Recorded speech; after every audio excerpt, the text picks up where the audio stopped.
What's going on, guys? It's your boy the Markham Knight here. Today's video is going to be all about Flashpoint Batman.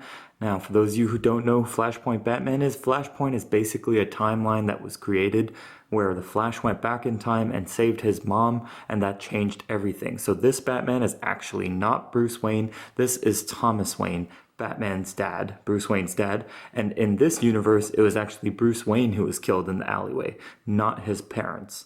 So this guy became Flashpoint Batman, and his wife became the Joker. So let's get first into the details of the actual sculpt. This guy looks really, really good. Now, they got everything down. In my personal opinion, this is probably the best Batman that McFarlane has released. If you look at all the details of all the sculpting, let's give you a full 360. That cape looks really good. The actual gauntlets look really nice. And you can see the detail here on the actual suit, and it looks really, really good. He even has a little bit of scruff underneath, like he did in the actual comic book. Like I said, he looks really, really good. So let's get into his articulation.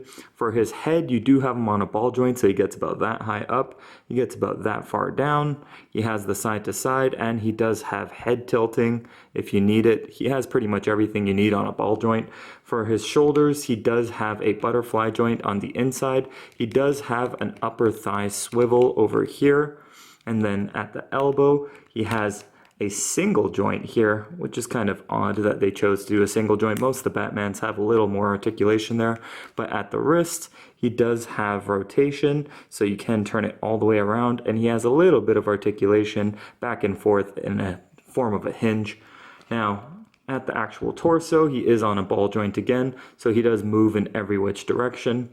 He doesn't have anything at the waist. His legs do get up about that high, which is not too much. They get further back than they do forward, but still nothing anything crazy. You do see a double joint here at the actual knee, so he gets about that far back. And then his ankle is on another ball joint, so you could move it in a lot of different directions. You get about that high, you get about that far down, and then you have the very important toe articulation. You got toe articulation there.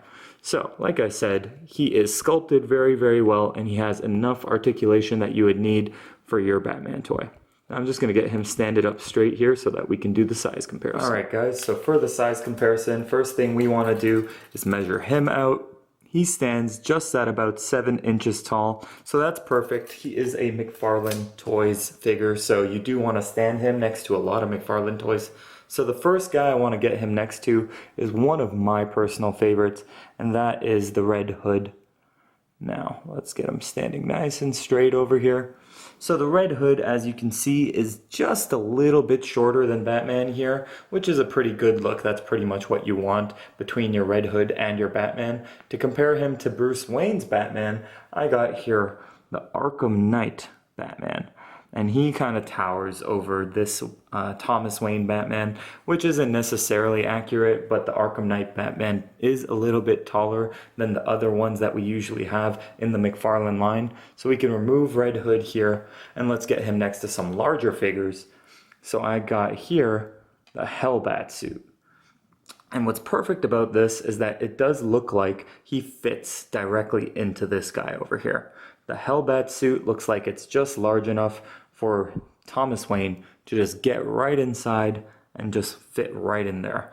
Now let's get him next to another large figure. Let's remove Bruce there, and let's get him next to a different Bruce Wayne, and this is the Devastator, who is significantly larger in pretty much every way. But again, he does fit in pretty well with most of these figures here. There's nothing necessarily that you can't put him with in the McFarlane line. Most things scale up and down a little bit. McFarlane's scaling is a little bit off compared to some other lines, but he is getting better and better. In terms of actual Flashpoint Batman, he is one of my favorite figures. He is sculpted really, really well. He looks better than all the other versions of him thus far.